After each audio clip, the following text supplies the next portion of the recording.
This is from an article you wrote, again, Scott Petrak, brownzone.com, Elyria Chronicle Telegram. So trading for Elijah Moore adds to a productive offseason. Significant questions linger. And one of them we just kind of addressed. Will Moore accept his role and put the team first?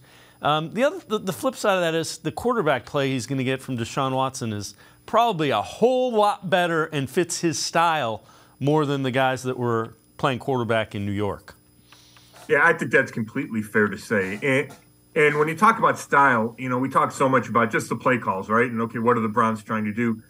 But a lot of Deshaun Watson's game is improvisation. And he extends plays. And we saw it in those 6 games. Maybe he tried to extend the plays too much sometimes, but that's what you live with because he makes great plays and you can make big plays the longer the play goes and the more you escape and DBs can't cover for that long. And the Browns were looking for somebody when plays broke down who could separate, who could put their foot in their ground and maybe head deep or maybe come back to the ball. And I don't know if they had enough of those quick twitch type guys.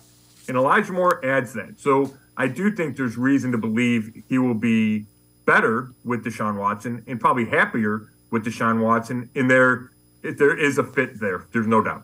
All right, same article, going on a couple of questions. We'll group a couple of these together because they're all defensive and all free agent guys. Will Dalvin Tomlinson fix the run defense? Is Okoronkwo ready to break out?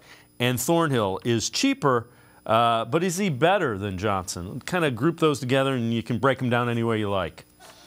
Yeah, I mean, obviously that was the focus of free agency, right, was the defense and addressing the needs. And they created a need at safety by releasing John Johnson, which I understand he was due, almost $14 million. You could save almost 10 on the cap. It made sense. But you had a huge need at D-tackle, huge need at number 2 D-end, and a huge need at safety. So Andrew Berry addressed all those, which I give him credit for that. But you still have to see if those guys work out, right? Tomlinson is going to be counted on to make a huge difference in the run defense. Will he do it? I mean, he's had success in his career, but he's never been a Pro Bowler, right? And there's a lot of pressure, I think, on him to come in and make a huge difference in the run, against the run. Obo, started 8 games, and they were the last 8 games of last year. And I get it. I get the Browns are betting on the come, and they think, okay, he's about to take off. And there's reason to understand that, certainly. But he needs to do it. It's a small sample size, 8 starts, right? He had 5 of his, I think, career 9.5 sacks in those 8 starts, right? So is he ready to take off? Can he handle the down in, down out playing defensive end? He's not the biggest guy. He's 6'1", 253. You're going to have to stop the run at some point. And then Thornhill, he's a good player. Obviously was on 2 Super Bowl teams with the Chiefs, played a bunch of downs, made a bunch of plays. But there's a reason the Chiefs let him go. And part of that is you can only pay so many guys. They drafted a guy they thought could come in and replace him. But I think you need to see him on the field before you assume that he's an automatic upgrade to John Johnson III. Yeah, and all those are really fair points, and you can say that with any free agents. The last one that you had is probably the biggest question of the season, I think.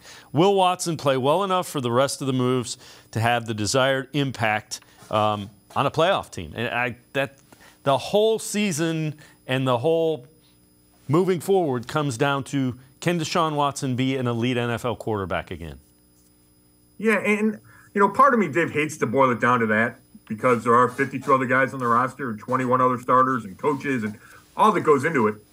But the bottom line is you need your quarterback to play at a really high level.